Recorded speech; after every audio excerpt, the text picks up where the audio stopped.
pure experiences.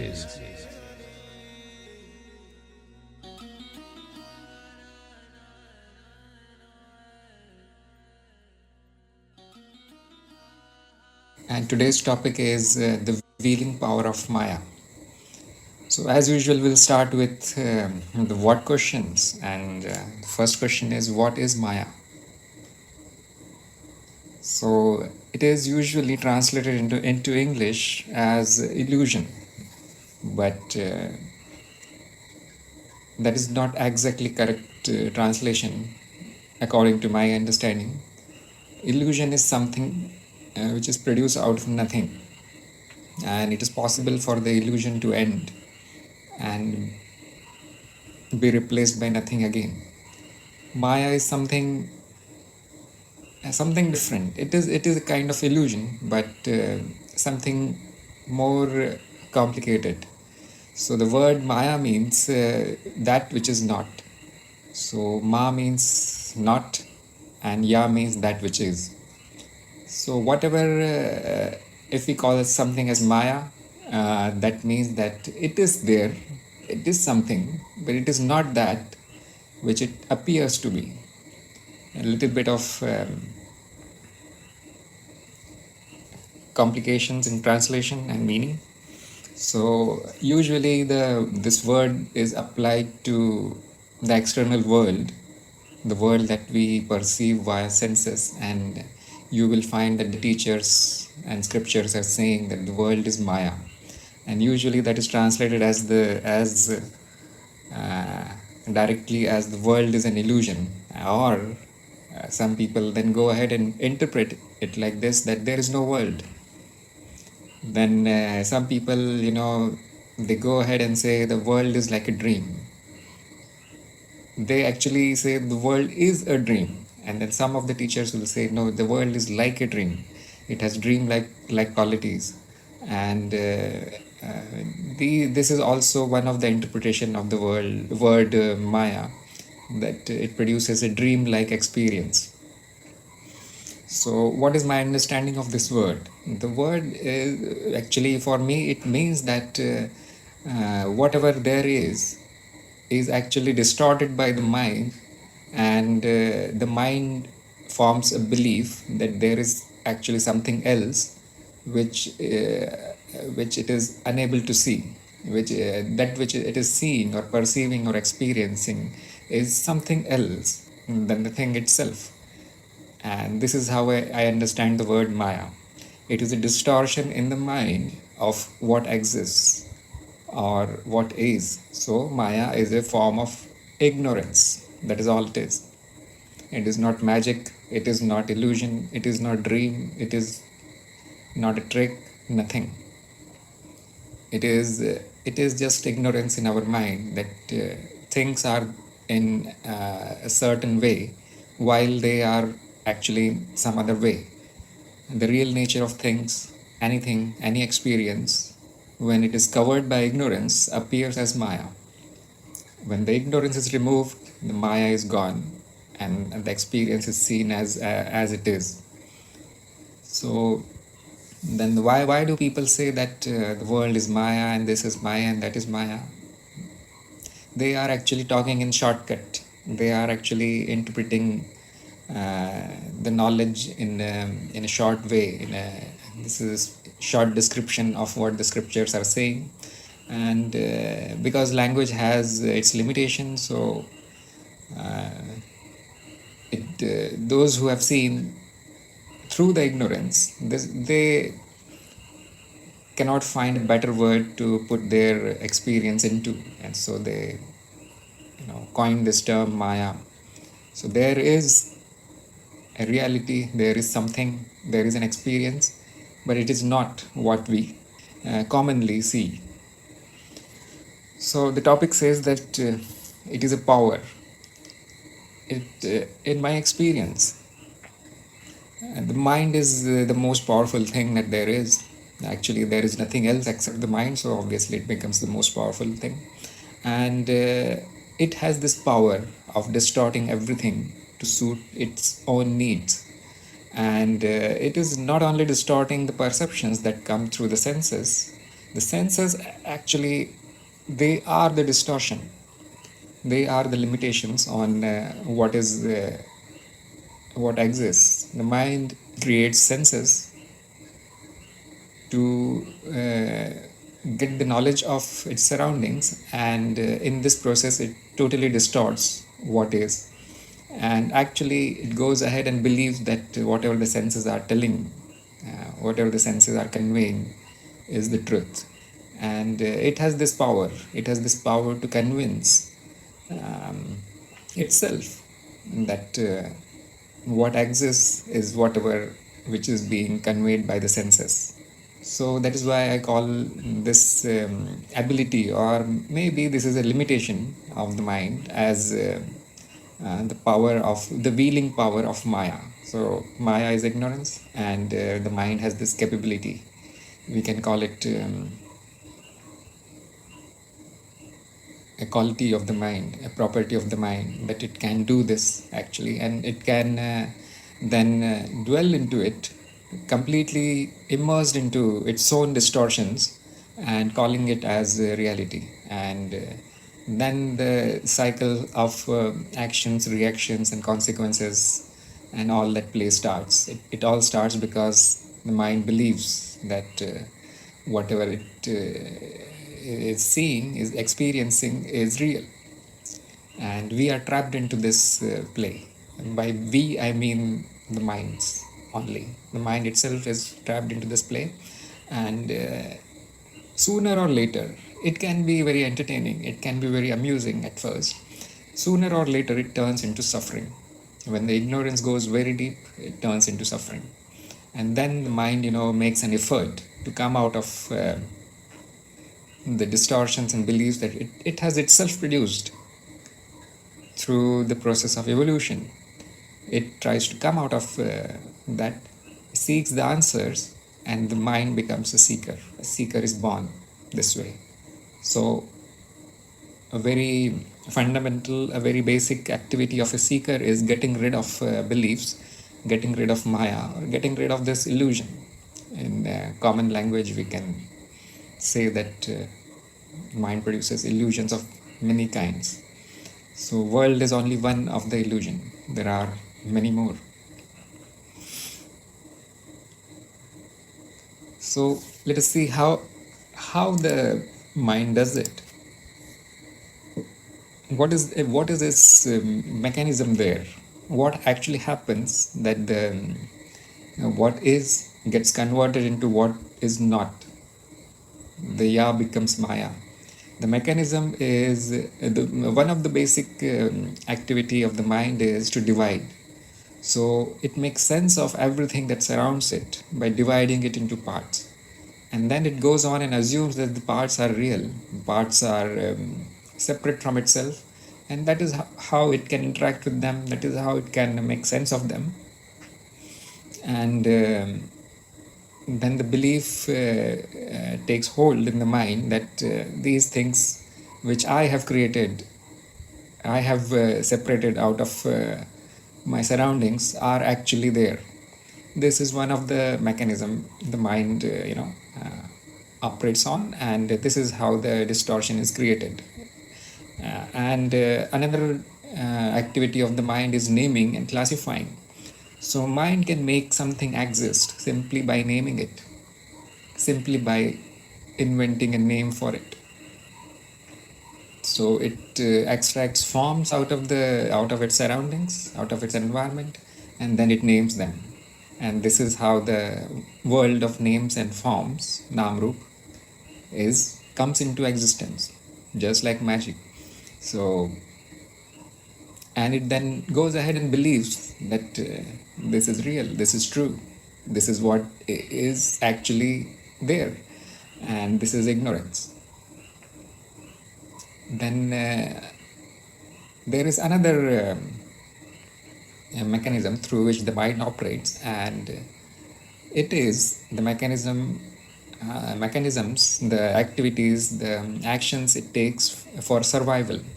So if something is assisting in the survival, something is helping in the survival, mind distorts it into a belief that is actually seen as knowledge. It is seen as truth, and then holds on to that belief. Now, for example, if mind assumes that uh, I am going to die, and this body is going to die, and then it erects all kinds of safety mechanisms around it, and then totally believes it, and all its actions are then governed by this belief that I am going to die one day, and because it sees other creatures dying and disappearing, the bodies are disappearing, so it forms this belief and names it as death, while it is just a change that it is experiencing, and superimposes that thing on itself, and then all most of the actions of the mind are then governed by this belief. So death becomes real, death becomes truth for the mind. Why? Because it assists, this belief is going to assist in its continuation. Otherwise, it is not going to make any efforts to keep the body alive or keep itself going. Survival is another reason the mind distorts things. Now, a very interesting example of survival is beauty of the opposite sex. So, when you see it, the attraction is there. It appears real. The beauty appears very, very real, and the actions that the person or the mind takes uh, under this assumption, under this ignorance, under this maya, are very, very powerful, very, very strong. They cannot be controlled. And why is this? Why is there appearance of beauty in the opposite sex, while we see that all the bodies that are they are all mostly the same. They are all a collection of cells. They are all piles of organic matter. So how does mind create a very beautiful image out of this structure that we call body? And again, the reason is survival. Doing so, distorting its perception and believing into this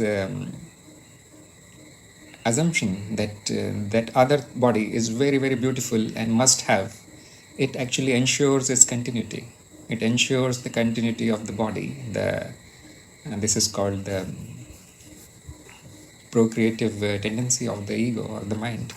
And when seen in absolute ways, you will find that body is just an object, just like any other object. There is a beauty in it, but it is not of that kind. And human bodies are just as beautiful as other animal bodies. There is nothing special in it. Actually, many of the animals are much, much more beautiful from an artist's point of view or from an absolute point of view. So, but the Maya makes it totally distorted, and most of our actions are governed by this kind of behavior. Another very common survival-related behavior is, the attraction to gold or diamonds or anything shiny and expensive.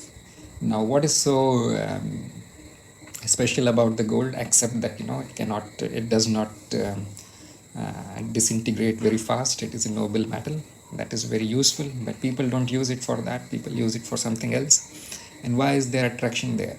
Because gold assists in survival. Having gold means having more resources, having more social status, and so on and so forth. So everybody is after gold. That is why people are attracted to that metal. From the absolute point of view, it is just another metal. There is no difference between a rock and the gold. So this is, you can go on and on and on and on and see around us how the mind distorts everything, and then dwells into that illusion, and all its actions are then from these beliefs. Another major, I can call it major actually, that is the most basic thing that happens when we are under the spell of Maya, is this mechanism of inverting the truth and believing it without proper investigation. So whatever there is, the mind, it actually flips it upside down and believes it as truth. So there is an article in my blog. It is called The Flip, and if you read it, I've provided several examples of how the mind is doing it. And this is another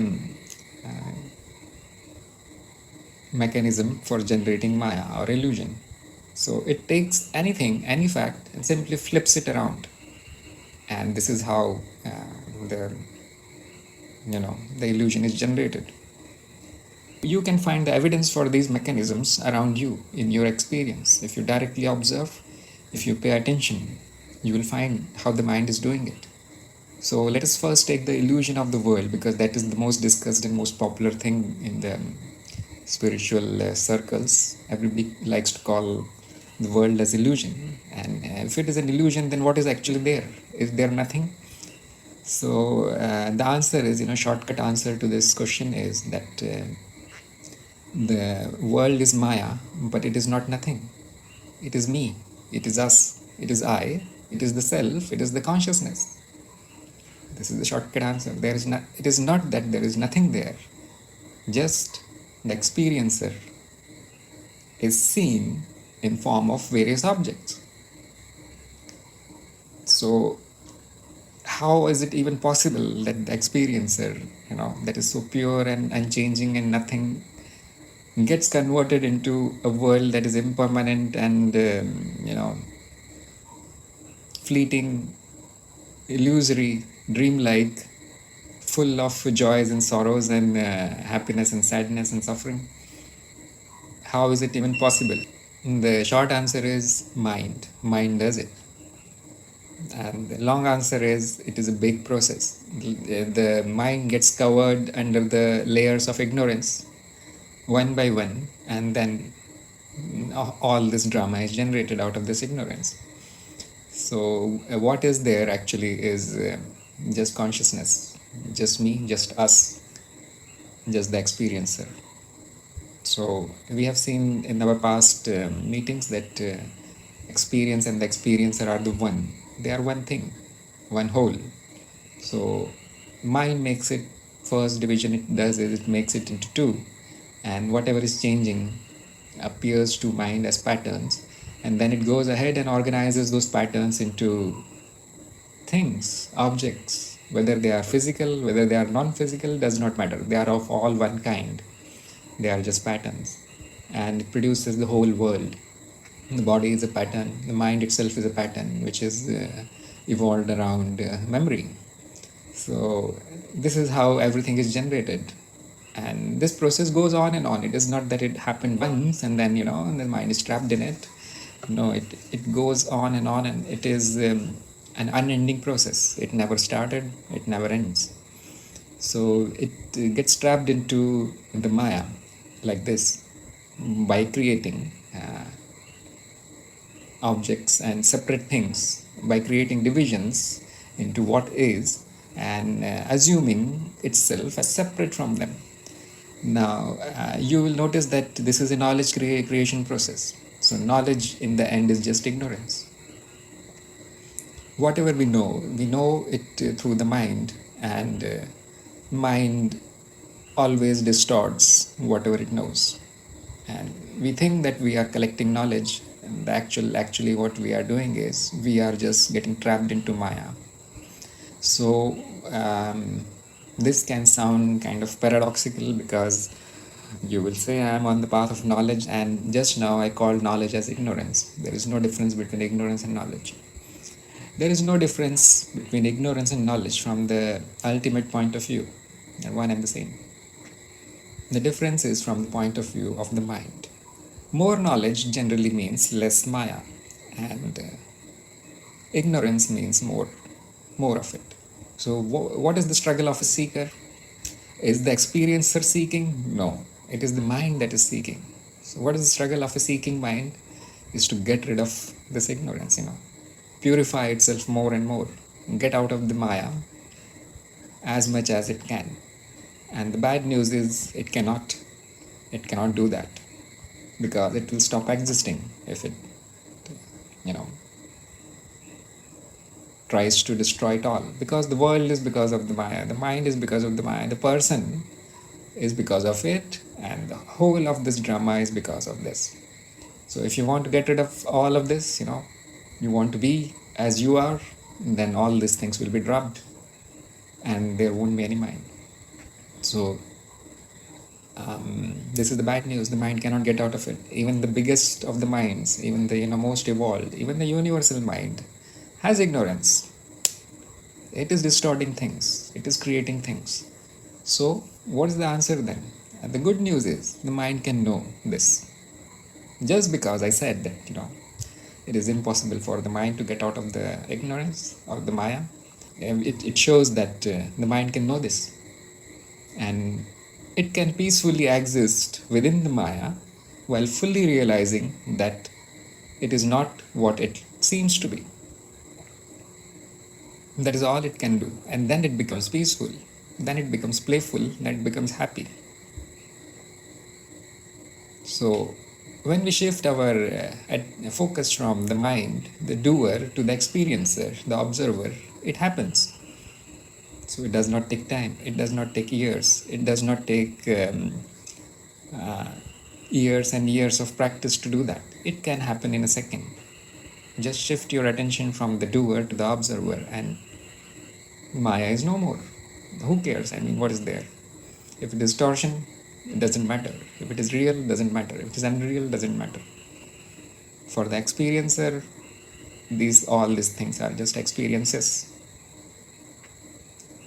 So it is possible to be liberated out of the Maya right here, right now. Then what is stopping us? Again, it does not take time to see this, but it takes time to give up the habit, give up this tendency to always, fall back into Maya, always fall back into illusion. And this is why practice is recommended. This is why we need to seek, we need to cultivate, we need to practice. So how to do that? How to, hack Maya, how to get rid of it effectively and quickly? And the best way that I have found is to study mind itself. If you study mind, you can go, there are two options. You can go and study Maya itself, which many people do. People study the physical world, people study the societies, human behavior, people study arts and sciences and history, and they call it knowledge for some reason. The thing is, if you go on studying these things that are actually illusory, you will end up with a lot of illusory knowledge. There will be some insights about it, but all you are doing is you are accumulating even more Maya, more distortions. You're just getting into the details of the distortion instead of removing the distortion. So what I found is, a more effective way is to study the mind. What does the mind do? How does it operate? What are its actions, and what are the mechanisms there? The mind can see itself. That is the good news, actually. We can reflect on ourselves. We can turn inwards and see what is going on there. You can go out and study anything you want. Probably that is a good idea from the point of view of the survival also. You need to have skills and you need to know your way in the world. For that, education, the education of the school kind, college kind is needed. And once you're settled in this world, then you can turn inwards. And in the spare time, in the remaining time, when the struggle is done, you can study the mind and see how it has distorted everything and is living in it as if it is real. It takes the world it creates, the illusion it creates very, very seriously. And this is the reason it suffers. So we need to be very, very clear. When sometimes I say I, and that means the mind, and sometimes I say I, and that means the consciousness, that means the self. So primary distinction we need to make is in between the mind and the self and the consciousness. Since there are many, many words, so it is very easy to get confused. So I'll try to make it clear when I'm talking from the point of view of the mind. and when I'm not. So the only valid point of view is the point of view of the self, of consciousness. Point of view of the mind is, a kind of half truth. You need to accept it sometimes, because since we are inside Maya, we are talking from inside it. You will find that it won't be possible to exit it completely. You will need to accept it. Sometimes you need to take it seriously. So you will find that even after you know that how the mind has twisted everything, twisted the experiencer itself into this illusory world, and all the situations and a person and a body and everything, you will find that simply knowing this is not going to end the illusion. It continues. It is persistent. The world won't disappear. The body won't disappear. The mind will remain as it is. There, you won't find any changes in the world or anywhere. So what happens actually when you, why it is then recommended? If it is not producing any results, then why it is recommended to get this knowledge of the self, of the mind? It is because sooner or later the seed will sprout, and sooner or later it will start deleting all this distortion. It will start erasing all the distortion that the mind has produced, and the mind itself will start dissolving. You can see that happening. The first thing that goes away is the most unnecessary, the most superficial, and the most strange and funny things that the mind has accumulated as reality, calling it as truth. So these things are the first that are dropped. You can see it right now. You must have done it in past few months. So I have done it actually. I've dropped a lot of things. So a lot of illusions were dropped away simply by knowing how the mind, was distorting everything. Many people have this belief that they need to, be somebody in the society. They need to be famous. They need to be big. They need to be a big shot. They need to control everything. People must be, running here around them in circles. They must be respecting them. I'm just taking one example that comes out of the survival tendencies of the mind. And many actions of many people are, generated by this belief. Now, it is absolutely unnecessary, and you can find why if you introspect, you will find why the mind has created this distortion in itself. Why is it needed for them? What's the purpose? What is the mind trying to achieve here? So you will find survival, control over the resources and mates is the only goal. And that is why it convinces itself that this is the way it should act. And then it goes ahead and acts. And there are consequences. The consequences keep the mind trapped in Maya. And if it is never pointed out, the mind will never come out of it. Again, we come here, again the Guru comes here, very, very important thing. Guru will point it out. Guru will point out the distortions, the beliefs that the mind of a seeker has. And once pointed out, the process is automatic. No matter how much resistance is there, no matter what the mind says, once the seed is there, once these words are heard and understood, it is done. The distortion will not stand. It starts falling away like a house of cards.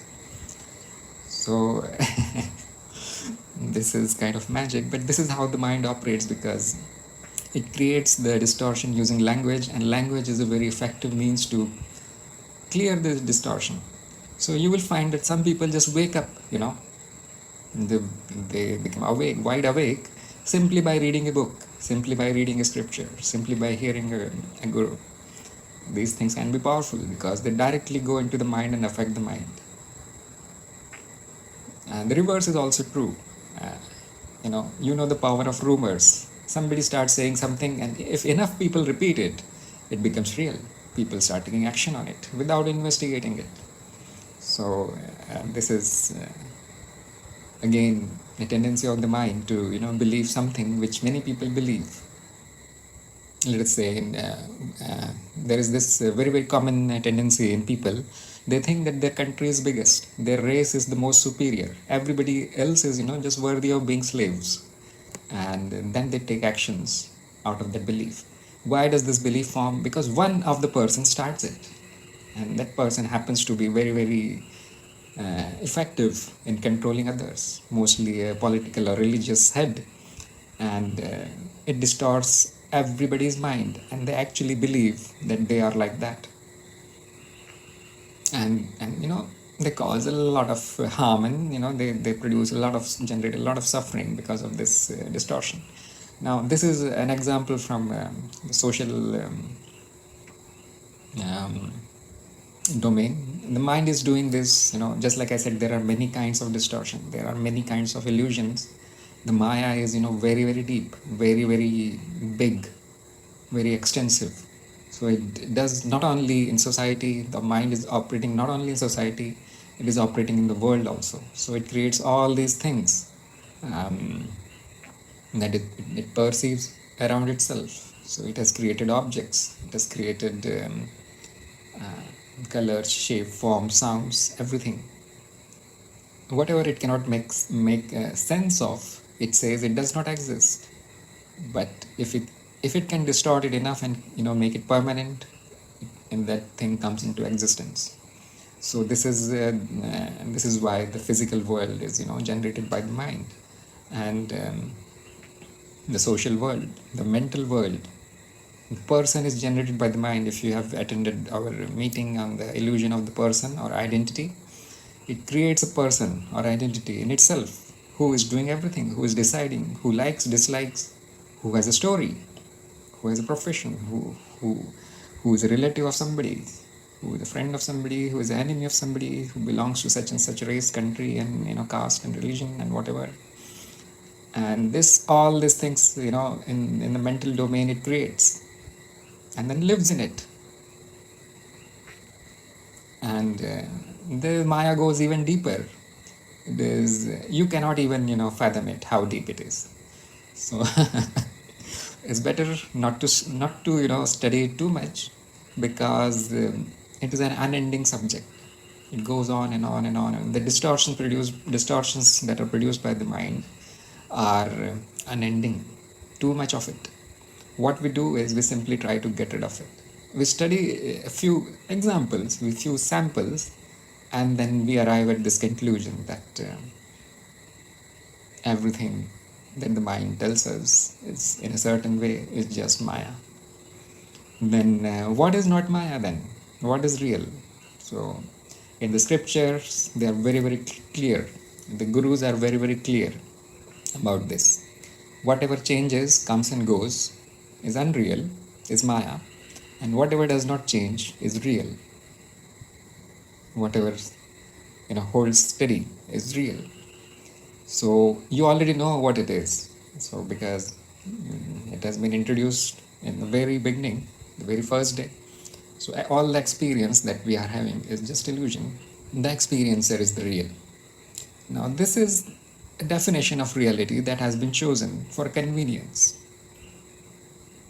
Is the Maya totally unreal? No, it is not totally unreal. It is also a part of the self, but not that which it is. Again, Maya. It is self. It is not that which the mind is telling us. So, a very tricky subject. And people get confused over this. They say, no, I am real. My body is real. I cut my body, I die. I don't eat for a few days, I die. It is real. If I hit you, you will get killed. You are real. If I go and break something, that object is gone. The object is real. You can touch it, smell it, eat it, or whatever, and you can say, the food I am eating is real. Otherwise, how am I staying alive? It is not illusion. Now, all these confusions are produced because they forget to study the definition of reality. The reality has been defined in this way. It has been chosen by the experts. This definition has been chosen. It is not an absolute definition. There is no reality in reality is a made up word. So you can take any criteria and you can define reality in your own way. So a materialist person is going to define reality in this way. He will say, whatever can be seen, heard, touched, smelt, or tasted, can be registered by instruments, is real. Whatever that cannot be is illusory, is at most being produced by the matter or produced by the um, things that are real, as an illusion. It is being produced. So for a materialist, it is exactly reverse, and the sensory stuff is the most real for them, and the mind is kind of a production of the matter. It comes out of the matter somehow, and consciousness is not there. It is an illusion. It's pure illusion. So why is this? Because they have defined the reality in that way. So when you define it that way, your behavior will be that way. Then the whole behavior is directed towards material things, material positions, people. People just become objects, to be controlled and used. And body is everything. I am the body. So this is the status of the humanity. Most of them are like this, because this belief, this definition of the reality is the accepted one by everybody. Now you can define reality in many ways. There is another definition, that all there is mind. The physical stuff is not really physical, it is mental, which is very, very easy to see actually. That the body and the world are just extension of the mind. They look physical because of the magical things called senses. So senses convert parts of the mind into physical things. All there is just mind. And whatever activities are happening in the mind are real, and everything else is unreal. This is one of the definition of the reality. So in non-dualism, they went one step ahead and they called mind also unreal, because it can be seen changing. It is also a production. It is also a creation. So it is created out of nothing. It has been created out of nothing and is actually nothing. It is actually virtual. And that is why the illusion is a fit term there. But there is something. We are going through this experience now. And it is there. So my personal view is, since we are inside the Maya, we cannot see. We cannot see it. We will see it only when we get outside of it. How to get outside of it? That is a tricky question. Actually, I don't have all the answers here. But we can start. We can start at some place, and that place that I have found is the most effective way is to study the mind. Because mind is producing it. Don't worry about the definitions of what is real, what is not real. You can make anything real by simply defining it as real. So why worry about it? Don't worry what is illusion, what is not illusion. Don't worry what is Maya, what is not Maya. Just focus on what can be a better explanation of things. And suddenly you have more knowledge about that thing. Always go back to your own experience, your own observation. Use the logical abilities, use the rational abilities. Use the mind itself as a tool to know itself. And whatever is the most useful explanation right now at this level of ignorance, we should simply accept it and stand there and then get the other answers. Then you climb up on those answers and you get even more, and like this we progress. This is the path of knowledge. We don't worry from the initial starting point about the nature of Maya and what exactly is Maya and what is real. We don't worry about it. We simply start questioning, and then we start building. We start on the absolutely firm ground first, and that is what we are doing actually. If you are attending the repeat meetings, we start from the presence, and then it becomes undeniable. Who cares whether it is illusion or whether it is real or not or what. There is the experience and there is the experiencer. When you stand here, you are absolutely sure. You don't care what is the nature of it. If it is illusory, we don't care. It is there. You need to go into the details only when you progress further, and then you will find that everything, and then it starts making, the statement of the gurus will start making sense, that everything is actually illusory, everything is Maya, except one thing, which contains Maya in it, and that is the self, the experiencer, the consciousness, the pure consciousness. So we don't blindly believe this statement, given to us by the great masters. We do our own digging, we do our own exploration, and remove the layers of ignorance, and most probably you'll arrive at there. But then you will have the solid conviction that it is not a blind belief. What if it is also a trick? What if it is also Maya?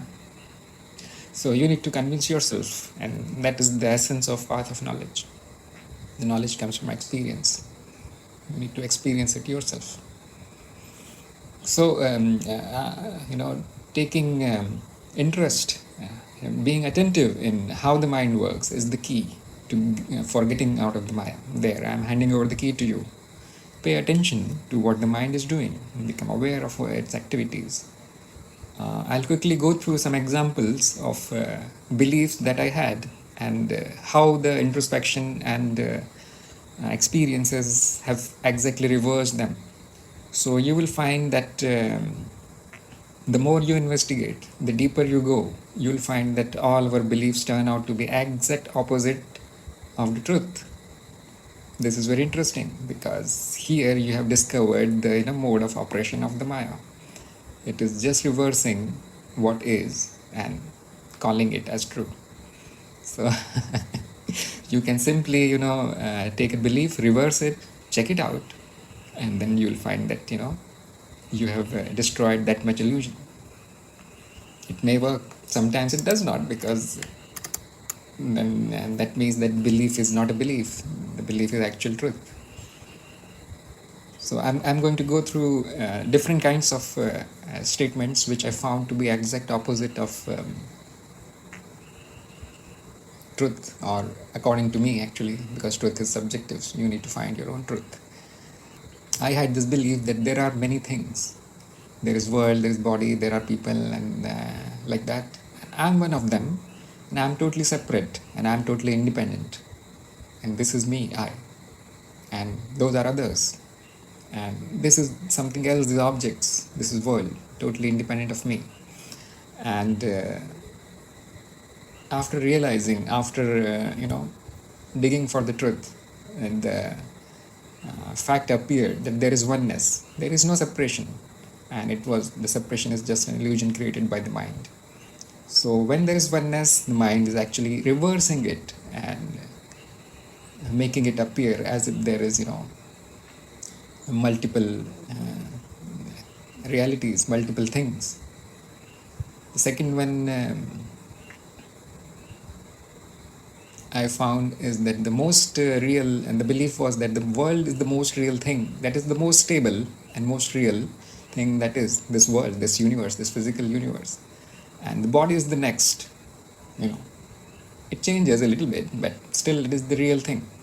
And mind is kind of production of the matter in the body, and consciousness is kind of illusion produced by the mind. Now that after investigation, this was totally reversed. Now the view is consciousness is the most stable and real thing there is, and the mind is produced by the consciousness, and bodies and the world are the most fleeting and unreal thing there are. You see, it is exactly opposite of what the mind believed. When I was under the spell of Maya, this is what I believed, and that was exactly the reality for me. But when you investigate, it flips, 180-degree flip, upside down. There was one more belief. When you start progressing, you will start acknowledging these things as mind and and consciousnesses and all those things. So there was a belief that there is a consciousness, yes, but it is inside the body. When the body dies, the consciousness leaves, goes some other place. We don't know what that place is. Only we'll know it only after we die and all. And this is, you must be familiar with this belief. It is very, very common. It is a very common religious belief. So there is something inside the body, which has, taken the form of the body, and then when the body is destroyed, it goes away. And this belief was flipped again after investigation, and it was found that the body is inside consciousness. Consciousness goes nowhere. The bodies come and go. Body is an object, a content, an expression of the consciousness. So there was again a flip there, and there was one more belief that the mind is, produced by the brain. It is located inside the brain. Wherever the brain is, the mind is, and somehow the consciousness is produced by the mind, processes in the brain, and it is also located wherever the brain is. So if I am in this room, my consciousness is here. If I go to bedroom, the consciousness will be shifted, will be taken to the bedroom. And very, very funny belief. And I believed it blindly without investigating it. And many people do that. Actually, it is not that funny for them. They take it very seriously. And after investigation, you will find that there is no location. The locations are illusion. Nothing is located nowhere. So again, totally opposite of the belief. So actually, consciousness has no location. Mind has, a very faint kind of location, non-physical locations, you can say. You can call them virtual locations. This mind and that mind. But and the physical stuff has, more real locations. But the more unreal a thing is, the more real the location is. It's kind of puzzle, but you know what I mean. And the most real things, they don't have locations. So if you find something, while walking, talking, or seeing, there is a thing there which has a location, you can be absolutely certain that it is unreal. It is a distortion in the mind. So this is the power of knowledge. You don't need to explore the whole universe to find that everything is Maya.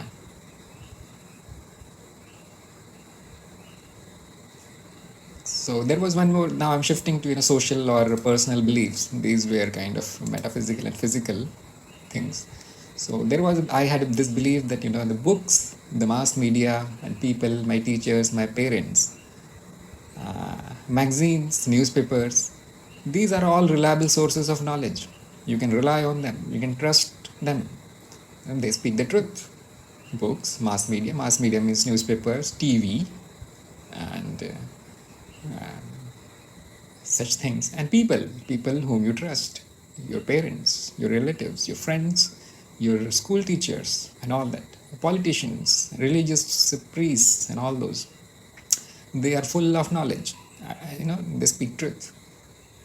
And that is why everybody, agrees with them. That is why everybody says the same thing, repeats the same thing as they do. If something is on the TV, it has to be true. Now, after investigation, it turned out that the most unreliable things are people. And, media and books are, operated by people. Newspapers are published by people. Even the highest kind of person is the most unreliable source of knowledge. Then what is the most reliable source of knowledge? The most reliable source is me, my mind, my experience. And this was kind of a shock to me, actually. When you realize this, you will feel like the ground has shaken below your feet, and it is very profound. You will find that you were surrounded by lies all your life, because you chose to believe people. People, they fall. They are in the trap of Maya. How can we expect them to be, reliable source of knowledge? And that is why it becomes so difficult to find a teacher. You are never convinced that the teacher is also not an ignorant person. It is very difficult to do that. You need to surrender, trust that person, that the guru is the reliable source of knowledge, and experiment on what the guru is doing, because the real guru is you. The real guru is inside. So never trust anybody, never rely on anybody. Does that mean practically also I don't trust anybody? I am lost in the city and I'm asking for directions and I should not take the directions from? No. We don't need to go that. We don't need to become that crazy. A little bit crazy is enough. So don't let people govern your life. That is all, you know. Don't let people set up beliefs, install beliefs in you. We need not become totally crazy and, you know, throw away all the people. Because, you know, many people, you'll find many people who are sane and who are knowledgeable. We can learn from them. And there were more kind of personal beliefs that I had, that I am not free, I need to get liberated, I'm trapped. It was reversed, and then I found that I'm totally free. It is the nature of the mind to, you know, get trapped in itself, it's its own net of Maya. So we stop there, we don't really care, and we try to free the mind as much as it can, and knowing fully that there will be, you know, hidden, you know, traces of ignorance left even after we become perfect, the mind becomes perfect. So I realized that I'm already free. The most free thing there is me. All I needed to, you know, do is get rid of this belief that I'm not free. I'm free now, here. And there was this belief that I was born and I will die one day, and I need to do everything, you know, in this remaining time that I have. I've already wasted, you know, most of my life now. The remaining time, I need to get as much as things done as possible, and, you know, then this belief drives us, and we'll never find peace like this.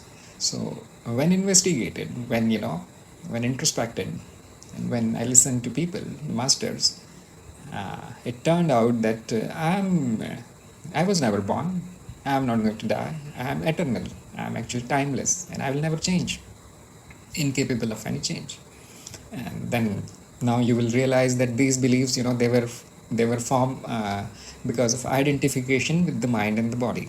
Once the identification shifts to the self or the consciousness, we get rid of this ignorance, we get rid of this distortion of the mind. And our, you know, the result is the activities change slowly, not instantly, may not change in one day, but they will surely change slowly, and more peace, more happiness, more contentment, more joy is the struggle is gone, suffering is gone. So, and there was, you know, one more belief that okay, this is like this, but everybody has their own consciousness, and they are separate from me. People, you know, people are the most difficult topic in any spiritual um, path. So very difficult to understand. What are they? Are they puppets? Are they unreal? Are they, you know, illusion? Should I behave with them as if they are not existing? So it turned out to be, you know, they are just me. I don't need to, you know, behave with them as if they are, you know, illusion. They are illusory. They don't exist. They are just my imagination or distortion. I don't need to behave with them like that. I need to behave with them as if they are me. They are myself. Very, very profound, and total flip from what I believed. Maya makes you think that they are separate, and the Maya makes you believe and act in totally unnecessary ways. When you realize that, you know, they are also one of the expressions of me or us, the consciousness, then your behavior will totally change.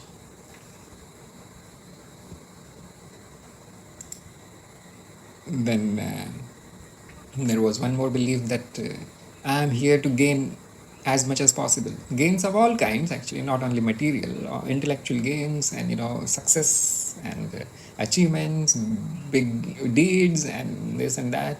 So more I get, the more I progress. This was my path. And, you know, after the knowledge arrived, it was again, you know, flipped upside down. Now the path is, you know, the less I have, the more I get. The path is a subtractive process. The you know, the more I get rid of, the more stuff I get rid of, the freer and happier I become. So the gain is a loss. Seems like a puzzle again, but this is how it is. Then there was a belief that I am not happy, I cannot be happy, and the nature of the world and the life is suffering. And I need to do a lot of effort to keep myself happy. This is the struggle. Everybody is trapped into this belief. Actually, everybody's mind has this distortion that they need to get the happiness from somewhere, somehow. And this was turned upside down again, and I found happiness is my real nature.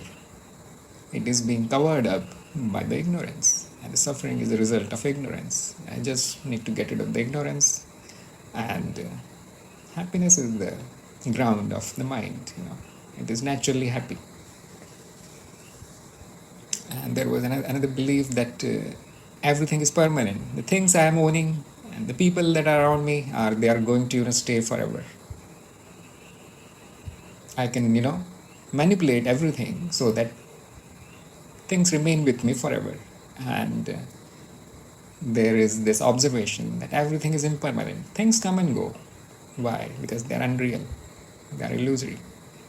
And I don't have any control at all. This mind has no control at all over what stays and what goes.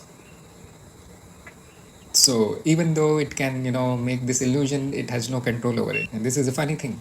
It makes it up but cannot control it. It's fleeting because because it is unreal. It never stays. The mind makes a lot of effort to keep everything permanent and as it is. They don't stay like that. They never stay like that. Then there was a belief that I need to change everybody, turn them into godlike people. Why? Because I am one of them. I am a godlike person. So everybody needs to be like me. I am the perfect one.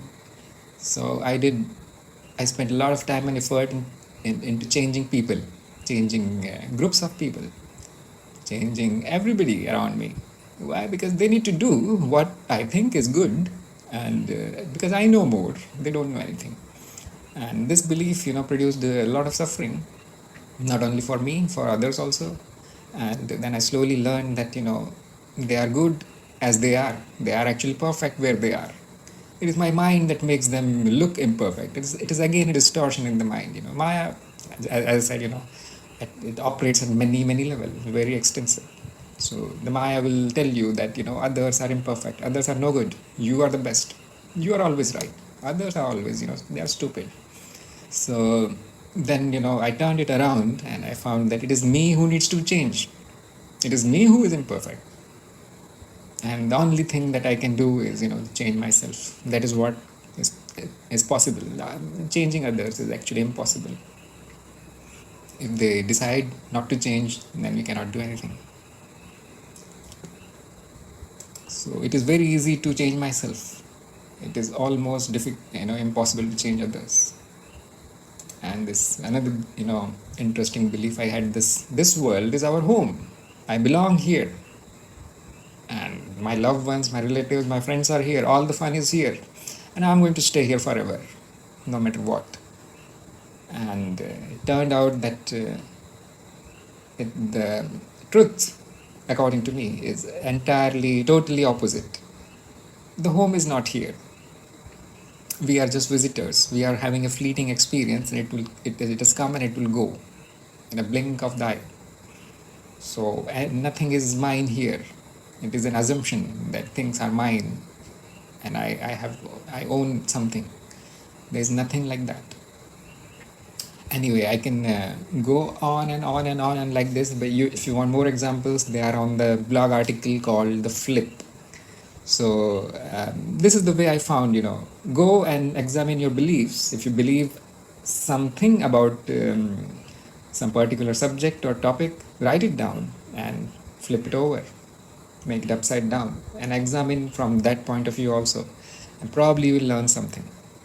And this is how the Maya operates, and this is how we hack into it. We reverse it. We reverse the distortions that the mind has produced and untangle our minds out of it.